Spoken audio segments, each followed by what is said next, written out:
movement, and very few people would know much about the Royal Arch Purple, but they are three separate entities, although they have an overlap of membership. So, for example, in order to be a member of the Royal Black Institution, you'd have to be a member of the Orange Order. In order to be a member of the Royal Arch Purple, you'd likewise have to be a member of the Orange Order.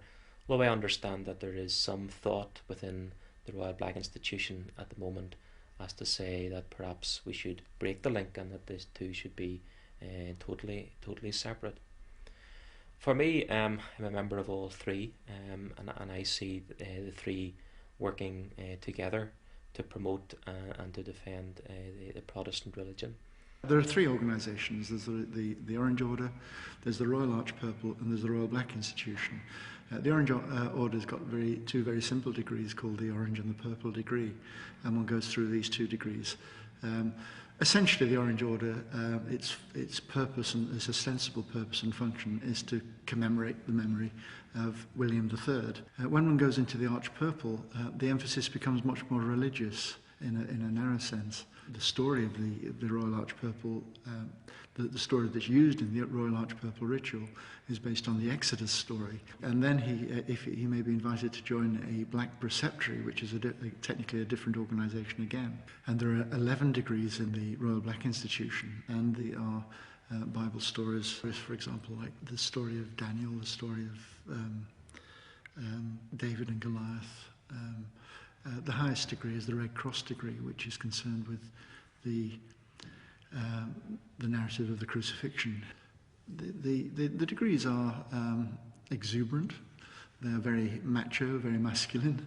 They are, in some cases, not every case, but in some cases, the degrees are a little bit harrowing for the individuals concerned. Orangism, I think, is roots go back to the Battle of the Diamond, and therefore there has to be an idea of defensiveness within it, that it's people come together to meet and to pray that the Protestant faith will be defended within the country, and that in recent years our unionist link with Britain would be important, and how we should seek to promote and defend that. So there would be a religious and a political element to it.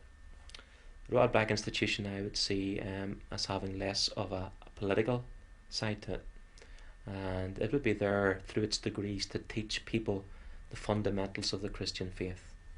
So the Black Institution certainly would concentrate its people's minds to focus on biblical principles and the Christian faith, and to encourage the outworkings of that. It would have a far less political tone than perhaps the Orange Order has had.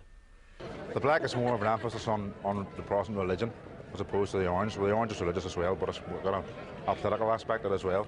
The Black doesn't really have a political aspect as such, only that it's a loyalist organisation that values this connection with the UK and is seen as loyal to the Crown and loyal to the Protestant religion. The Apprentice Boys is totally a separate organisation from the Orange. Now, I know there is a perception out there from many people that they're both of the same organisation. They're not. I mean, their rules are different, their whole issue of management is different, and they're just a totally separate organisation.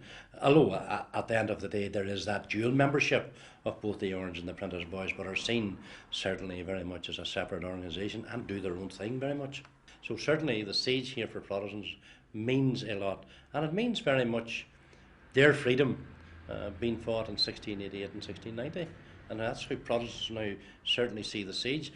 It was something that, through freedom, certainly opened, and I keep saying it changed the whole face of Europe.